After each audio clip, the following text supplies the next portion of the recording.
Again, introducing Solar Over Louisville program, a partnership between Louisville Metro Government's Office of Advanced Planning and Sustainability and the Louisville Sustainability Council, which is a nonprofit that convenes environmental groups across the city and tries to advance environmental programs and awareness and activities in the city.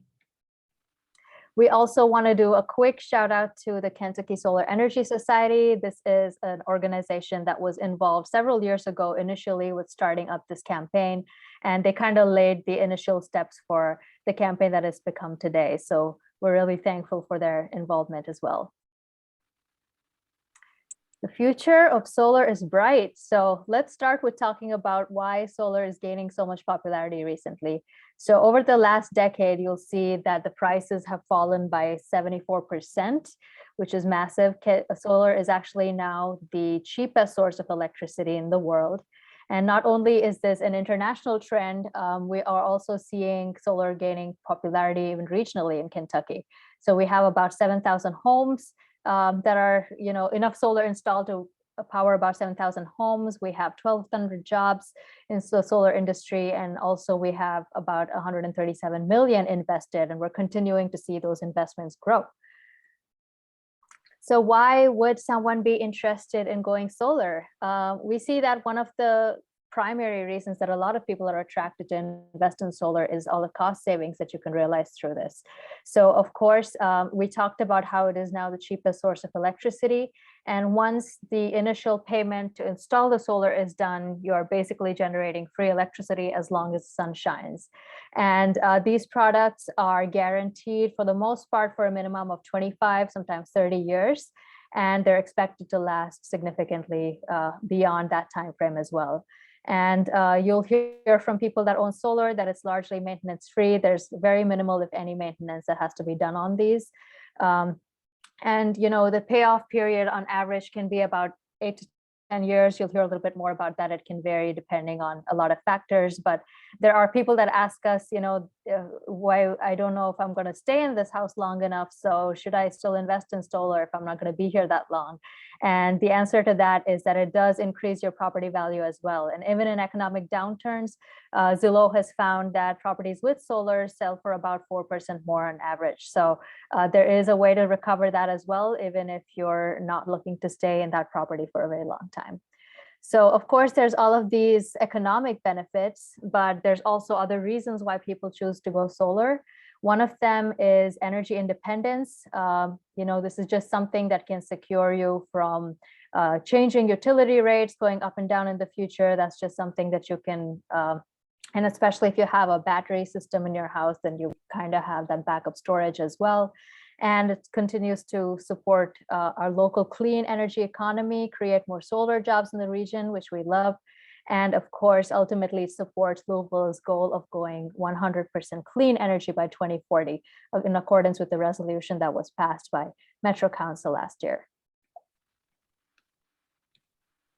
So before we jump into how the program works, we do want to say that the way to get the most out of solar is also to invest in energy efficiency. So the more energy efficient you're able to make your home, the less your energy demand is, and therefore you can get more out of your solar panels. So we will be sharing some of these links with you by email after this event, but there are some great resources from the US Department of Energy as well as LG&E that talk about different things you can do with weatherization or changing out your light bulbs or getting more energy efficient appliances, and just very simple things that you can do to reduce your energy bills to help you get more out of solar. So the Solar Over Louisville program has been designed to make going solar easy for everyone. And we do this in 3 ways. So the first thing that we do is that we allow all the property owners, residents, and small businesses to band together so that you can use that bulk purchasing power to access a wholesale discounted rate on solar. So you have access to that discounted rate through this campaign. And the second thing is that we do an initial pre-screen of your home. So you don't have to worry about, being sold solar panels if your roof is shaded or facing the wrong direction or something like that, where your house is not an optimal location for solar. Then we are able to do that initial pre-screen and give you that information so that you're aware that of what your property's potential is and whether it's really a good fit for you. And thirdly, of course, and most importantly, we have gone through the process of interviewing a number of different companies and choosing a vetted solar installation partner. And some of you might have seen those ads that claim to give free solar panels to everybody, and those are misleading. And unfortunately, there is some misinformation out there.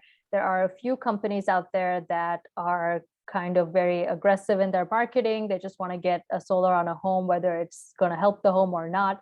So we eliminate all of that confusion for people by going through the vetting process ourselves so that you can trust the partner that we are going with. So a quick note about eligibility. This is open to everyone in the greater Louisville region, so not just Jefferson County. And you'll see on this map, there's 5 counties in Indiana, as well as 10 counties in Kentucky that are qualified to apply. And you'll see those little X marks on some of those counties. Those will have a charge just because they're extended territory, but all of these counties can apply. And this is open to both people that own homes, as well as if you own a small commercial property, a small business. Think of basically any building that might resemble like a similar residential type scale. So we're not talking about large industrial facilities or giant buildings, but anything that's like a small business comparable to a house is definitely welcome. And in fact, we know that businesses do pay a higher rate than a homeowner for their utility, and they have additional tax benefits from going solar. So there is a lot more for businesses to gain from this.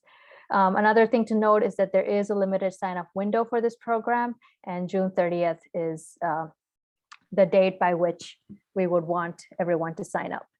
So the next steps for anyone who is interested in signing up for this is to first gather your 12 months of energy usage, because this is something that will help the installer get a quick idea as to what your system size requirements might be, and they'll be able to give you a quote very quickly.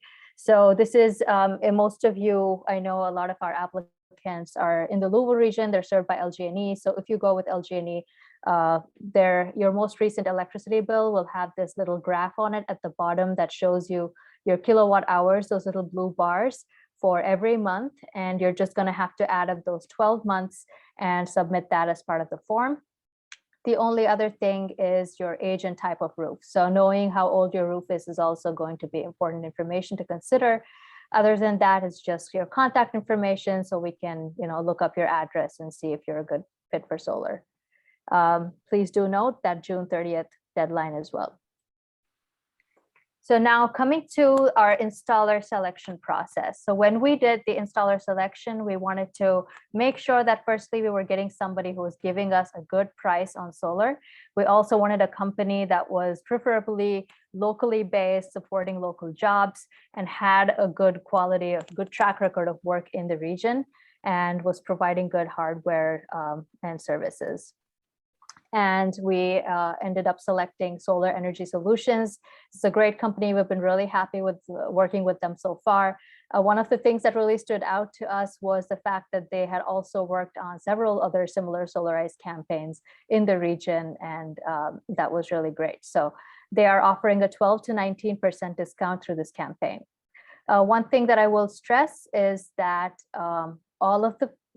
basically, the city is just facilitating this connection between the property owner and the installer, but all your contracts will be directly with the installer. Unfortunately, we've heard from a couple of people that there have been some companies knocking on your doors claiming to be associated with this campaign. We just want you to be careful.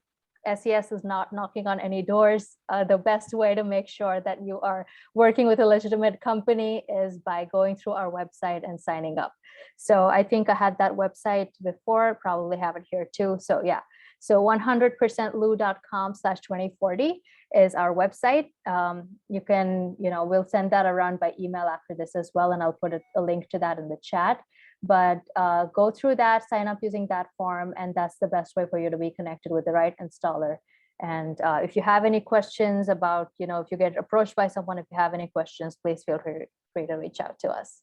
So Also, we're on social media, so that's another great way to stay connected with our campaign and see how we're getting solar on rooftops. So without too much more delay, I'll hand it over to Patrick to get into the Solar 101. Awesome. Thanks, Amanda. Yeah, and we're really excited to kind of be a part of this campaign. We were off to a great start and have had a lot of interest thus far, and are excited to kind of keep that momentum going. I will say, as I'm kind of speaking and as Jeremy's speaking later, if you have a question that pops up, go ahead and type it into the chat and send it as it comes up. We'll try and just kind of read them off towards the end, the last 20, 30 minutes or so, to try and address everything at once. So feel free to go ahead and throw questions in as they come. But yes, we're Solar Energy Solutions, operate pretty heavily in Kentucky. More than half of our historic projects have been here, but also have a good presence in Indiana, Ohio, and kind of the region around. So yeah, so we've been around since 2006, have a little over 2,500 projects, heavily in the kind of residential and commercial space. So, we've done projects for the National Guard, U of L, UK, Metro Louisville, City of Bloomington, and county governments there. And then loads of commercial projects that you may or may not know exist.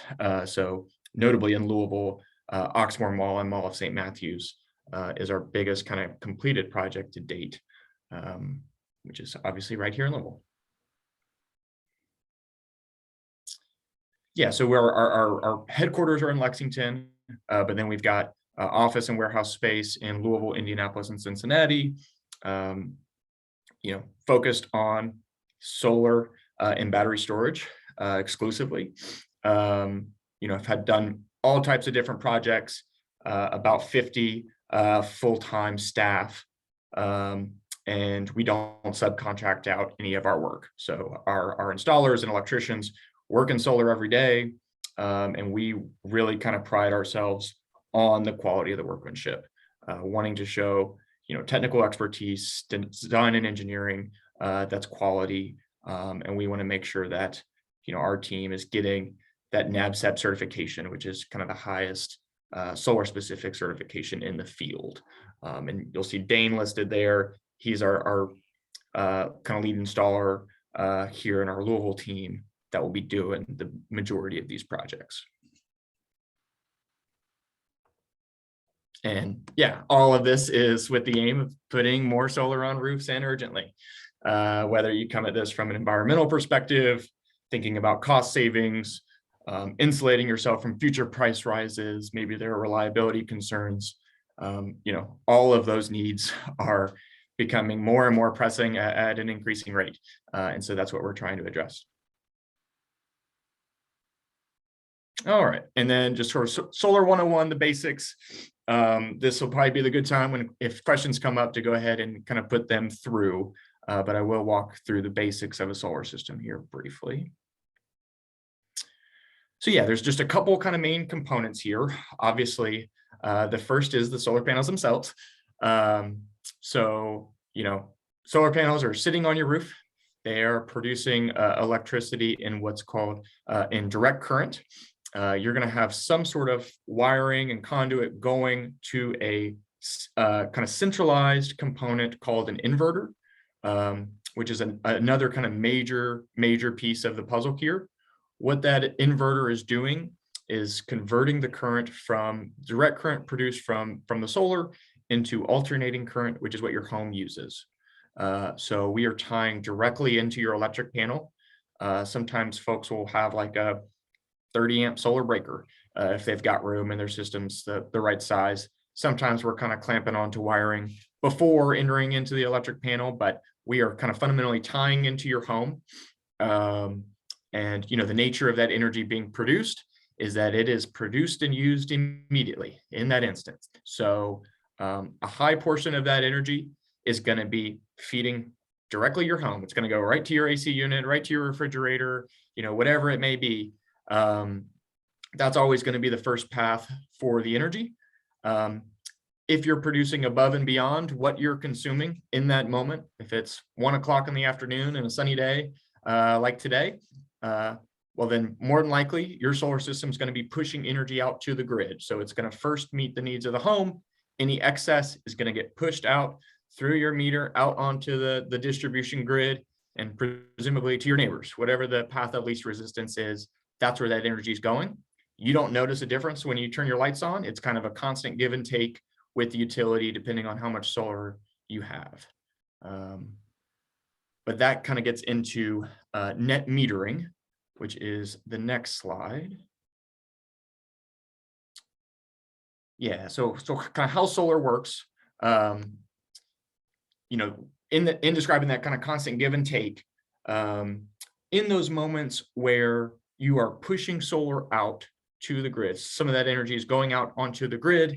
That's where this net metering question comes up. And that deals with just what does your utility compensate you for that solar in those moments, right? If it's going right to your refrigerator, great. That's energy you're not buying in the first place. That doesn't matter because the utility doesn't even know about it. You know, a lot of utilities in the state credit you when you push energy out onto the grid at a 1-to-1 rate. So they'll credit you on your bill, you know, at the same kind of rates that you pay them for energy.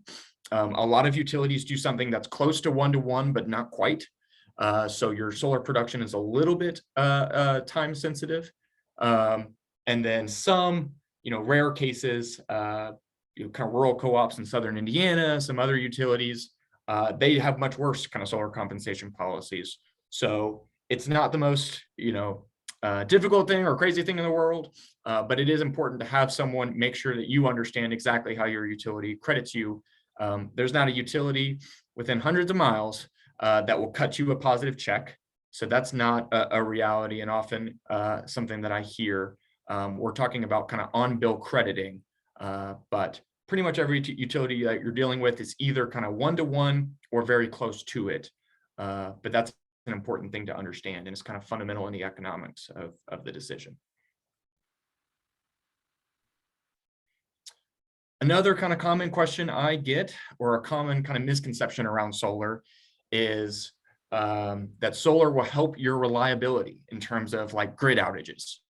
And the reality is, for majority of folks, when the grid goes down, your solar array gets shut off too. So if you have solar only, you are addressing an independence, you know, need in terms of not having to worry about what LG&E or Salt River Electric or whoever kind of raises rates in the future because you're producing it yourself. But you're not addressing an independence from the sense that grid goes down and it's 2 o'clock and it's sunny, I still have my lights on. The reason for that is kind of that constant give and take. You can't control how much energy is produced in any given moment from your solar. You can't control, you know, if you're not home, your solar energy could be pushing out onto the grid. And if the LG&E workers or whoever the utility is going to fix the problem, you know, they have to have 100% certainty that there's not any energy backfeeding onto the grid causing those wires to be live. And so it's sort of a safety measure. Any solar system anywhere, grid goes down, your array goes off too.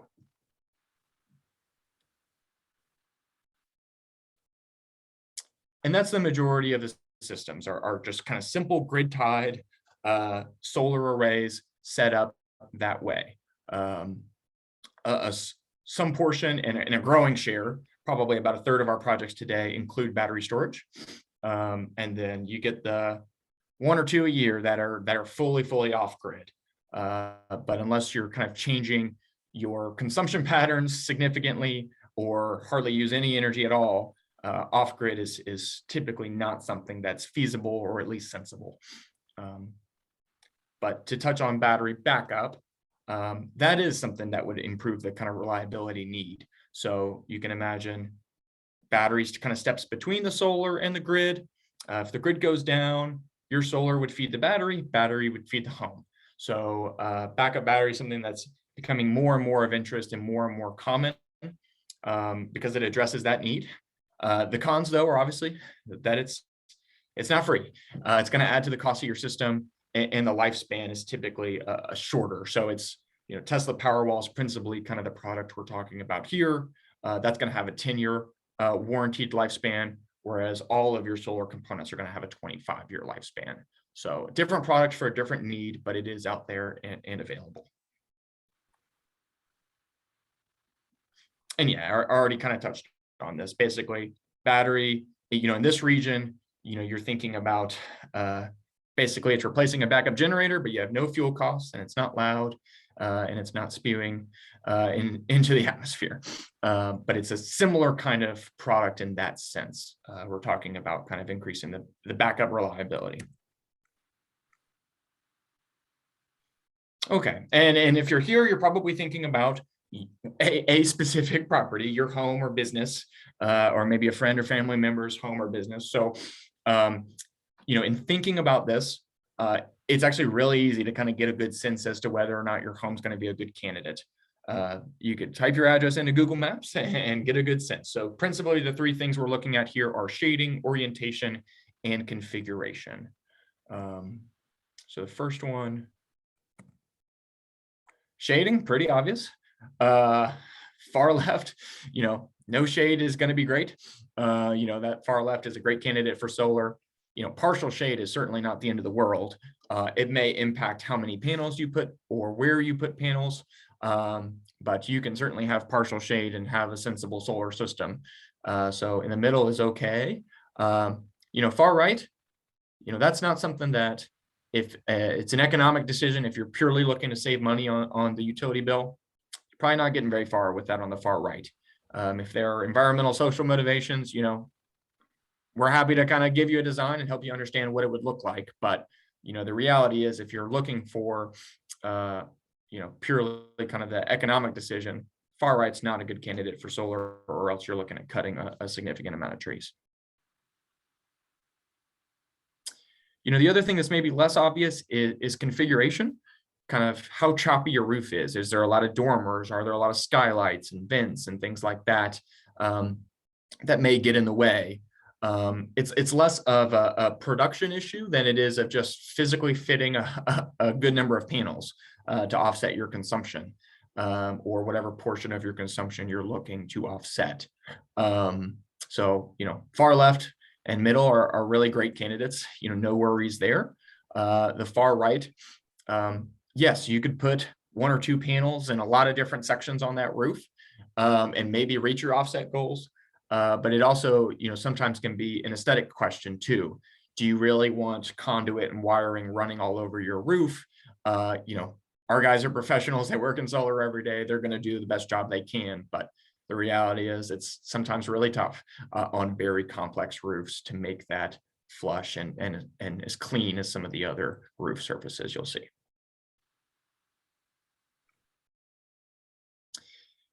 And then finally, orientation. So south facing is going to be your best orientation for solar. East and west are certainly good and operable, and then anywhere in between. So north facing is not something I'd be comfortable proposing or putting on my own home. It's not something I tend to kind of recommend. It doesn't have to be, it can be a little bit north of direct east or west. But to give you a sense of kind of proportions here, east-west, you're probably producing about 90% or so of what you'd be producing with an equivalent south-facing surface. If it's north-facing, you're really more like in the 70% realm, 60% realm. It does kind of fall off considerably because your winter production is so poor for north-facing surfaces. And then, of course, if you're not in like direct kind of downtown Louisville or close, and you're kind of more like Prospect, LaGrange, Taylorsville, somewhere outside, or in southern Indiana, if you have yard space, plenty of people do ground mounts.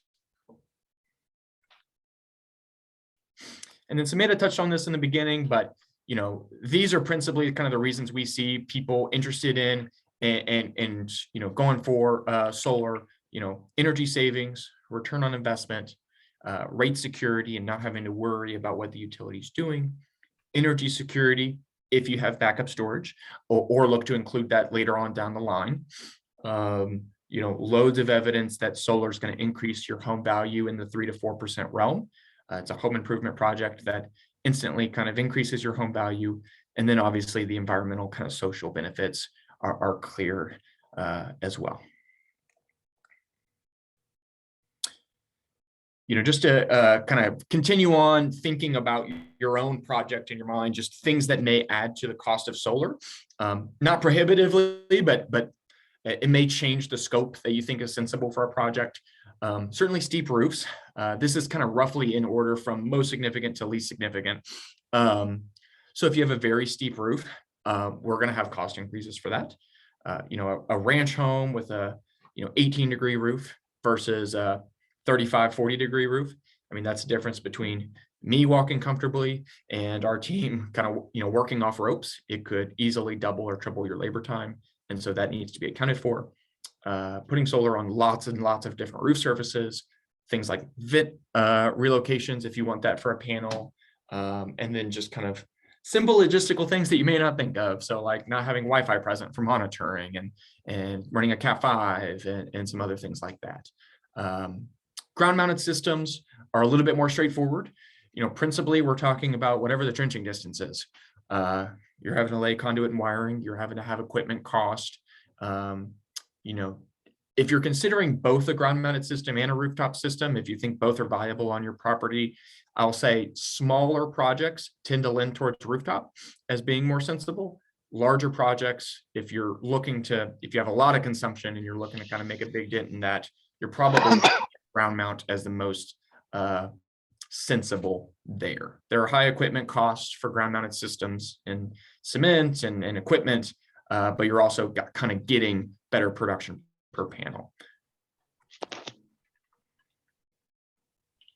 And this is just an example of what you may get from us: design, layout, production expectations, things as itemized as possible.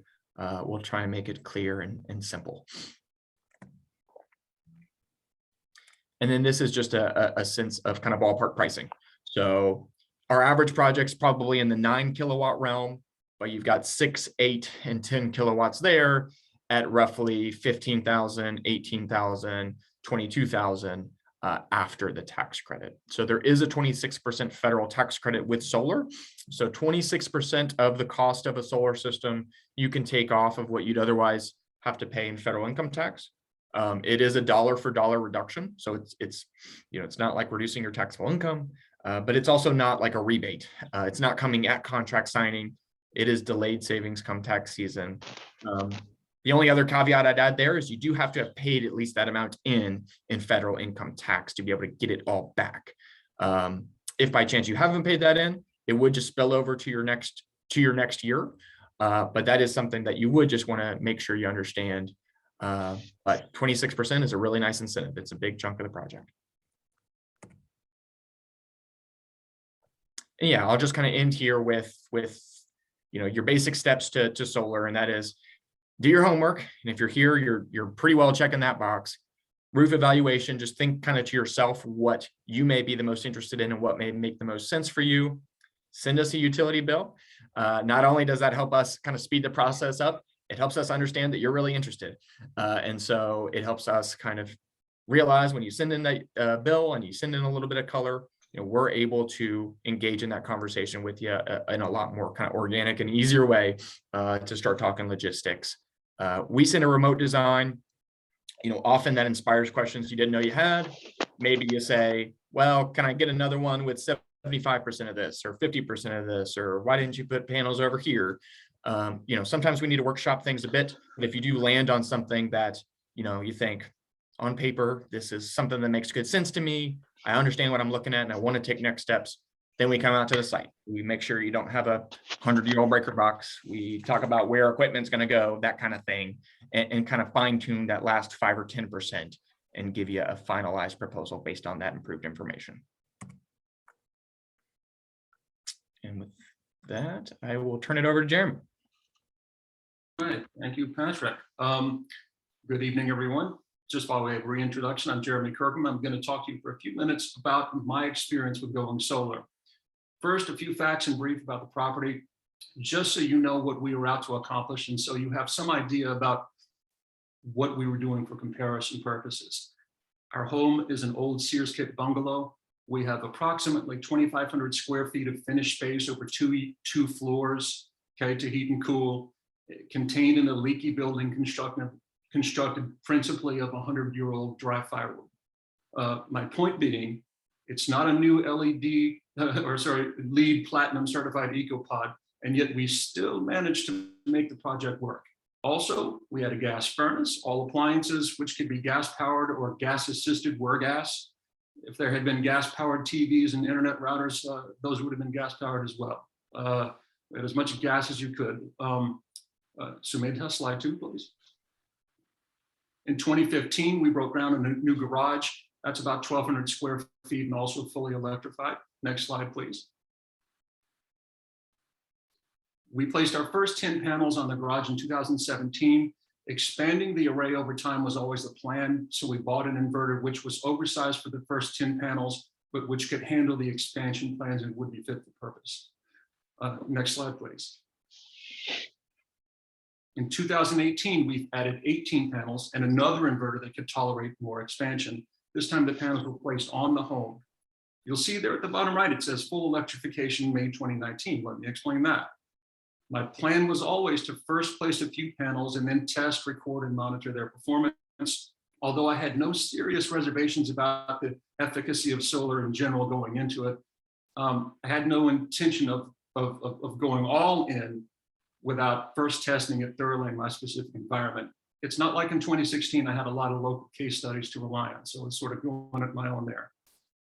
I was sold very quickly though, based on the initial performance of the small array. So the plan then shifted to become taking a breather after the second installation for the purposes of removing all gas appliances and making the home run entirely on electric ones. With that accomplished, I spent a year determining after that what my remaining electric usage would be with all electric appliances accounted for, so I would know what was required for the remainder of the array. And if anyone is curious, I replaced the furnace AC combo that I had with a heat pump electric furnace combo, but not a geothermal setup, so it was fully electric. Okay, quick trivia question for you. How much does LG&E charge you for just the privilege of having a gas connection before they deliver a single cubic foot of gas to you? For residences, that's about $30 a month. At the current rates on offer, that equates to about 375 kilowatt hours of electricity. You think that $30 a month might come in handy in defraying the cost against the life of a solar array? It did for me. Now, that's not something your solar installer will analyze for you. It's not the kind of math they're going to do for you. You've got to do that for yourself. You've got to own your own math and do it completely. If you go right now and Google something like, don't do it right now in the presentation, but if you were to go after and Google something like, is a gas furnace more efficient than an electric one? Probably the first 10 results you're going to get will be an emphatic yes, but those yeses will all be from gas furnace installers. You'll be hard pressed to find a reliable apples to apples comparison out there. Again, please do your own homework and dig deep. I don't have time to wade further into that debate here, but what I can tell you is this, speaking for me, we're now using all electric appliances and an electric furnace, and our energy is completely covered by solar. So real talk, your installer won't be able to talk about the hidden savings inherent in partially or fully electrifying your vehicle either in concert, that is to say in concert with the solar array. We were spending about $3,000 a year on gas. And now with my plug-in hybrid, I'm spending about $150 per year. And that's really only because I have to go out of town from time to time. And in town, I use virtually no gas. I produce all the propulsion power on my own. My garage and my house roofs are my oil wells, my oil tankers, my pipeline, my refinery, my gas station, all rolled into one. Again, these are the things which your solar installer won't have the tools to assist you with. There's not a calculating mechanism that they can use that will find all your variables for you. But you do your own homework and you think that through for yourselves. And next slide, please. So after the electrification gap year we took in 2019, we filled out the panels on the garage. And next slide, please. Okay. So in 2021, we completed the project with the final 8 panels for a total of 51 in our array. And that's a total of, for the math nerds, it's about 17 kilowatt hour array, or 17 kilowatt array, excuse me. So slide 7, please, next. All right, here I've graphed my LG&E bills from the year before the first panels were installed. That's the gold line, okay? And the year following completion of the array represented by the blue line. All right. Yes, what is most significant about the difference between the two lines is how much higher my bills were in 2016, and yes, in 2016 dollars and at 2016 electricity rates and gas rates. But also notice the volatility in 2016. And I assure you that every year before that, it was just as volatile. So note in contrast the lack of volatility in 2022. Volatility means unpredictability, and unpredictability means you're at the mercy of circumstances beyond your control, okay? Absent a national catastrophe, I now know that my electricity bill is going to be about $15 a month for years, if not decades to come. At the current connection fee level at LG&E, a single $5,000 CD at the current abysmal bank interest rates will endow my electricity bill for almost 30 years. Whatever I do, wherever I go in the world, I have that bit of comfort waiting for me back at home. All right, slide 8, please. All right, key takeaways. Just in my humble opinion, let your heart and head agree. Make sure all of these factors agree and actually make sense to you internally before you pull the trigger. As I've said, do your own homework and do it all. Do your own math, do it all. Don't be afraid to have like the whole cake one bite at a time. And just in my opinion only, writing a check is better than financing, and financing is better than going without. I know everyone is feeling the pressure of the solar credit expiration and the great program the city's putting forward, but I'd hate to see someone lose out because they came within a certain number, but it couldn't work out. Dial back your plan if you have to, and most importantly, understand that the value of solar doesn't expire with the federal tax credit expiration. It continues on. You do the math, you'll see it will work. Thanks, guys. All right, thank you so much, Jeremy and Patrick. So looks like we got some questions in the chat. So I'm gonna stop sharing and let's see if we can answer some of these questions.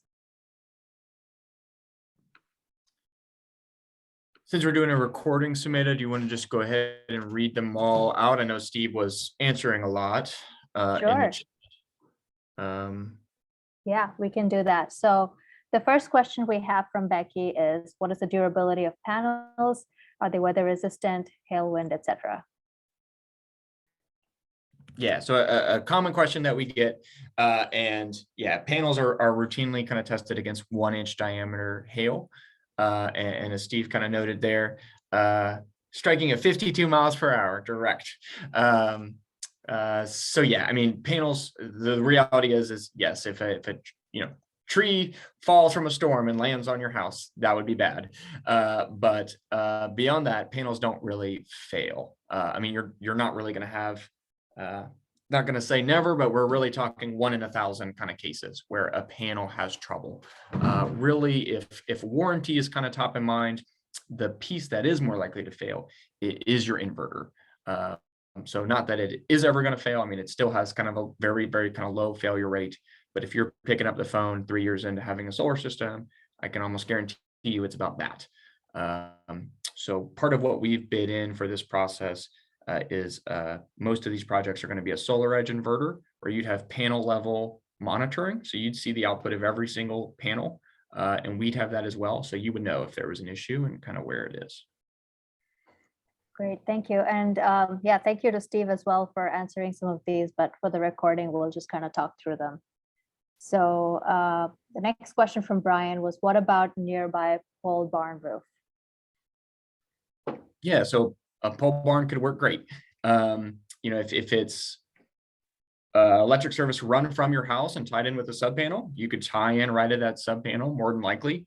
If not, you'd probably be laying conduit and trenching back to the house to tie in. So depending on the scope and scale and how far away that pole barn is, it may or may not be the most sensible thing, but definitely a viable option.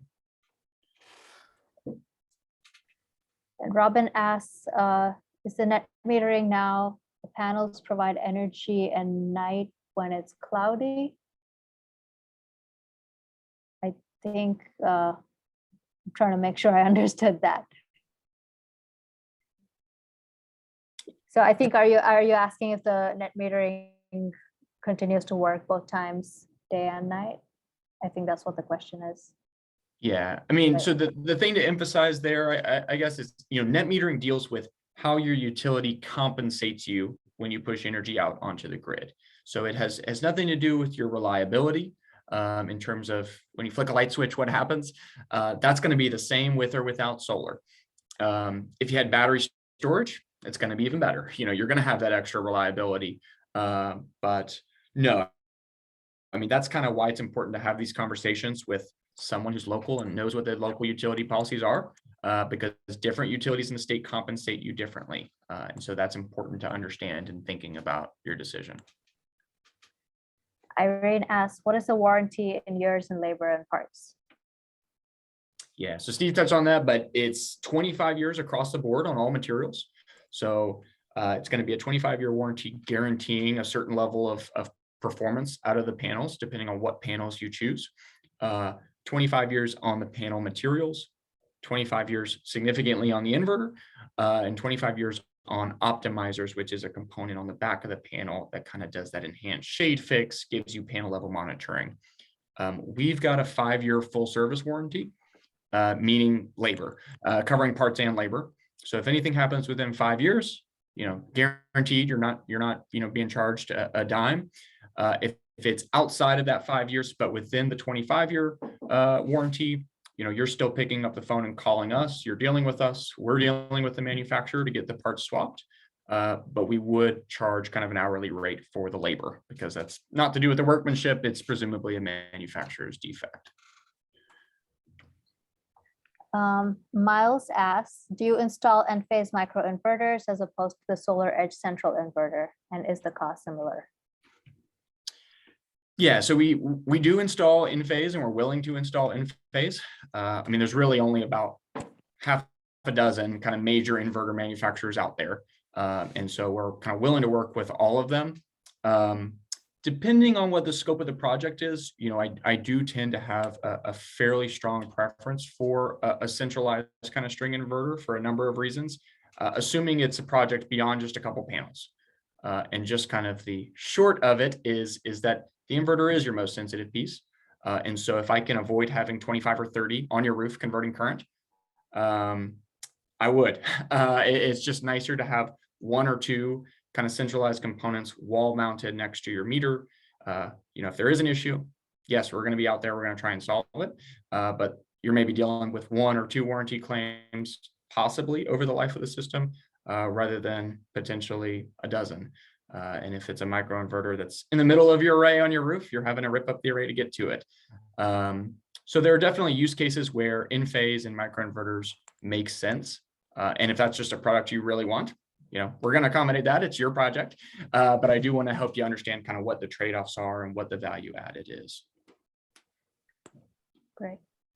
And then I see that Robin provided a clarification to the question. So thank you, Robin. I think Patrick answered, but if you have any follow-ups, please feel free to add that in the chat as well. Miles asks, does the Solar over Louisville program cover either system?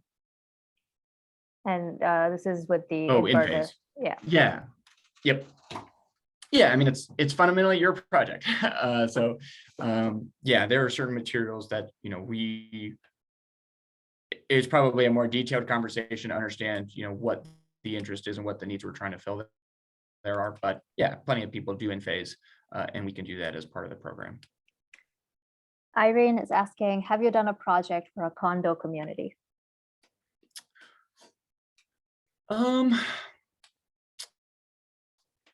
No, it's not jumping to me right here and now. We've done like apartment complexes or shared living spaces before. It kind of depends on the scale you're talking about. I want to make sure you own the roof space, principally. Sometimes there are some kind of ownership issues there, or thinking about that if it's kind of community space, but it is doable. It's probably a more detailed conversation to understand the exact kind of logistics of what you're asking about. Yeah, Patrick, I think in a situation where the condo is individually metered, it's not that much different to dealing with a standard kind of residence. If there's a master meter for the whole building, that's more of a challenge. But individually metered is entirely possible. Right. Yeah. Thanks for that clarification. Yeah. I will also just add that for anyone who might be looking at a roof replacement soon, if you have an older roof, Louisville Metro government also has a cool roof incentive program. So basically by installing a certified cool roof, which is a more reflective surface, it keeps your home cooler, it reduces your energy bills, it makes your home more energy efficient, and you get a $1 per square foot incentive on that. So if you're looking for a potential roof replacement soon, then get that cool roof incentive and then put the solar panels on that cool roof. And I can put a link to that in the chat as well. And in the meantime, if anyone else has questions, please feel free to add those. I'm going to include my email address and phone number as well. Quick follow-up question from Miles. Are you familiar with Enphase Smart Switch? Do they allow power when grid goes down as long as panels are currently producing?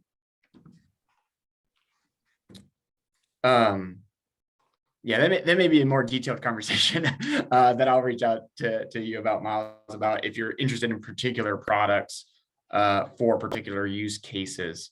Yeah, it's not something we deal with all the time, but Enphase is a huge manufacturer, and so we do deal with their products regularly and can look to accommodate those requests. Great. I'm also going to add our Solar Over Louisville email in the chat so that if you have any other questions, you're welcome to reach that as well. And it'll either be me or Patrick or one of us who's ultimately going to respond to that question. So that's another way to reach us.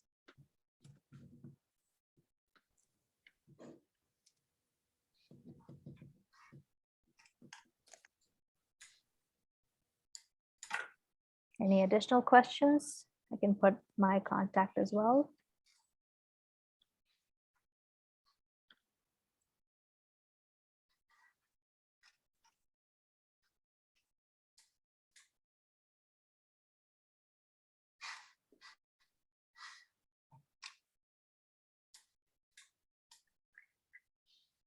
Well, if any other questions jump out at you, you have our contact information. So please feel free to give us a call or email us at any time. We're happy to talk you through whatever questions you have. As a next step, I'm going to put in the link to our main website again, and that's where you can sign up if you haven't signed up already. And that'll get you started on the project.